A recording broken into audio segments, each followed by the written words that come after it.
Salam əziz izləyicilər, mən Adiyevan Fizika müəllimi. Bugün sizinlə türk testlərindən maraqlı bir məsələnin yenə həllinə baxmaq istəyirəm. Çətinliyi artırılmış məsələdir. Onun üçün həmən keçək testimizə. Testimizin şərti belədir ki, deyir M kütləli bir cisim 50 sm uzunluğundakı bir iplə bağlanaraq düşey ilə 37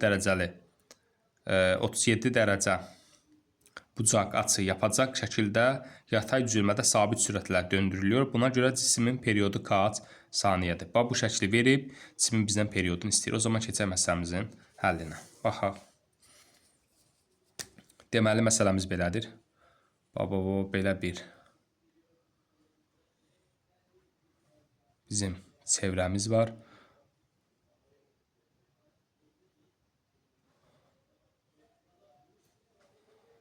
Bunu aşağı düz çəkək.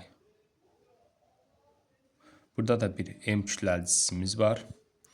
Bura 90 dərəcədir, bura 37 dərəcədir şərtimizdə verib. Bura ondan 3 dərəcə olur, 53 dərəcə olur. Və buranın uzunluğun 0,5 metr, 50 sm verib, yəni o da 0,5 edir. Düzbucaqlı üçbucağın hipotenuzudur. O zaman bizdə nə istəyir? Bizdə periodu tapmaq istəyir. Necə tapa bilərik periodu? Biz burada bu ipi hipotenuzun bu kütləli bağlayıb da, düzdür, bu kütləli cisim elə bir yuxarıdan bağlanır, bu formada fırlanır. O zaman bu ipdə bir gərilmə qüvvəsi yaradır bu kütlə. Bu gərilmə qüvvəsi T ilə işarə eləyək. Bu gərilməni biz iki proyeksiya ayıraq. Niyəsini deyəcəm, çünki bizə lazımdır hansı proyeksiya, gərilmənin hansı proyeksiyası nəyi tarazlaşdırır. Bax, buna yazacaq T. Bucaq bura 37-cə bilirik, burada 37 dərəcə olacaq. Niyəsin, indi deyəcəm, olacaq T kosinus 37 dərəcə. Onda bu olacaq hansı proyeksiyası? T sinus 37 dərəcə. 37 dərəcə. Niyə bucaq kosinus 37 oldu? Çünki iki paralel düz xətt, o bir dərsdə də məsələdə izah eləmişəm, baxa bilərsiniz. İki paralel düz xətt üçüncü ilə kəsibsə uyğun bucaqlar, yəni çarpaz bucaqlar, daha doğrusu çarpaz bucaqlar bir-birinə nədir? Bərabərdir. Daha ətraflı obisində izah eləmişəm. Şəkildə qədər çəkib göstərmişəm. İstəyənlər girib əvvəlki videodan baxa bilər. O zaman bu bilirik ki, bir də təcili sistemlərdə təcil yaranır. Təcil də çevrənin mərkəzinə doğru radial istiqamətdə olur. Bax, bu təcil mərkəzə doğru olur. Bu sistem təcilli sistemdir. Niyəsi? Ona görə ki, çünki bu sistemdə təcilin ədədi qiymət, təcil vektoral cəmiyyətdir. Ədədi qiyməti sabit qalsa da istiqaməti daim dəyişdiyinə görə olur təcilli sistem. Onda buradan təcili buradan göstərdim. Çevrənin mərkəzinə doğru bu hissəni silim ki, qarışmasın. 53 dərəcə ilə. Bura 53 dərəcədir. Təcil mərkəzə doğrudursa, onda təcilli sistemlərdə bilirik. Cisimə təcilin əksi istiqamətdə italat qüvvəsi təsir göstərir və cisimə hər zaman ağırlıq qüvvəsi eyni təsir göstərir. Bunlar bizə aydındır. O zaman buradan yazarıq ki, T kosinus 37 dərəcə bərabərdir. Nəyi tarazlaşdırır? MJ-ni bərabərdir MJ-yə. T sinus 37 dərəcə nəyi tarazlaşdırır bəs?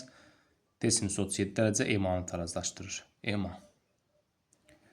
Buradan bunları tərəf-tərəfə bölsək T-lər gedəcək. Kosinus 37 dərəcə neçə verib bizə? 0,8. Sinus 37 dərəcə neçə verib? 0,6. T-lər ixtisara getdi böləndə. Bunu da tərəf-tərəfə bölsək M-lər ixtisara gedir. J bölək A qalır. J də oldu. Məsələn, şərtində verib bölək A. Biz buradan A-nı tapmaq istəsə eləyəcək 60 bölək 8. Belə eləyib də. Deməli, 10-6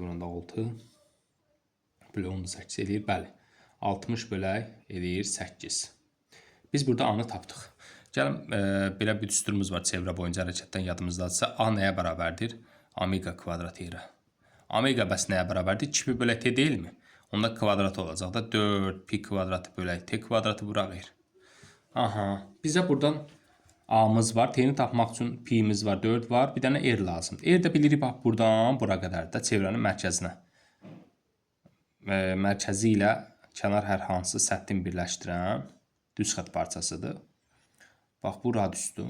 Bu radiusu necə tapa bilərik? Bu radiusun, yəni düzbucaqlı üçbucaqda bitişik katetin hipotenuza nisbəti bizə bu bucağın kosinusunu verirmi? Bəli. Onda biz yazacağıq nə? R-in kosinusda bu bucaq hipotenuzu nədir? 0,5-də şərtdə vermişdi. 50 sm, o da 0,5 metrə bərabərdir nəyə? Kosinus 37-53 dərəcə. Kosinus 53 dərəcə. Onda biz buradan eri təyin eləsək, kosinus 53 dərəcədə eləyir 0.6. 0.6, bəli 0.6. 0.6-dan 0.5-ə vuranda 5, 6, 30 eləyir 0.3. 0.3. O zaman biz buradan t-ni tapsaq, birinci şərtimizdən, artıq bizim erimiz məlum. A-mız da buradan məlum. T-ni tapsaq nə olacaq? Bu ifadə kvadratdır deyə t-nin düşəcək kök altına. Məxrəcdə olacaq A, sürətdə olacaq 4 pi kvadratı r. Düzdür?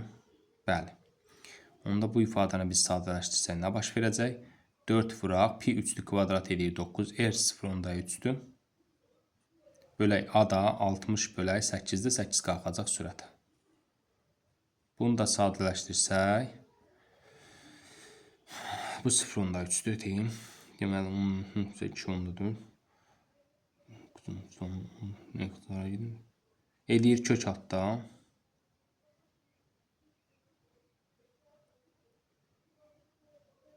Deməli, 60 belə bu 8'də bildik. 8'də bunun eləyir kök altda 144 bölək 100. Buradan da çıxır 10 bölək 12. 12 üzr istəyirəm. 144'dən 12 çıxır. 12'ni də ona böləndə eləyir 1,2 saniyə. Çox maraqlı bir məsələdir. Burada çox önəmli məsələlərə toxunduq. Niyə önəmlidir? Çünki bildik çevrə boyunca hərəkətdə təcil hara yönəlir, nə üçün o istiqamətdə yönəlir. Riyaziyyatdan trigonometri funksiyalara toxunduq. Sonra qüvvələrini göstərdik. Həmin qüvvələr uyğun qüvvələrin bir-birinə bərabər olmasını dedik. Hətta burada sistem tənliq etdik riyaziyyatdan. A-nı tapdıq və çevrə boyunca hərəkətdən düsturlarımızı yada saldıq və periodu tapdıq. Diqqətiniz üçün təşəkkür edirəm. Dərslərimizə qoşulmaq istəyənlər onu deyim. Nömrəsi yuxarıda yazdığım nömrə ilə əlaqə saxlaya bilərlər. Biz çalışırıq ki, ətraflı izah edək. Mövzuda şagirdə qaranlıq qala biləcək hər hansı bir məsələ qalmasın. Yəqin dərslərdən baxıb, izahlara baxıb görürsünüz ki, mən çalışıram ki, maksimum dərəcədə şagirdə heç bir qaranlıq qalan məqam olmasın. Yazdığım hər bir sözün, cümlənin mənasını izah edirəm ki, nə üçün belədir. Diqqətiniz üçün təşəkkür edirəm.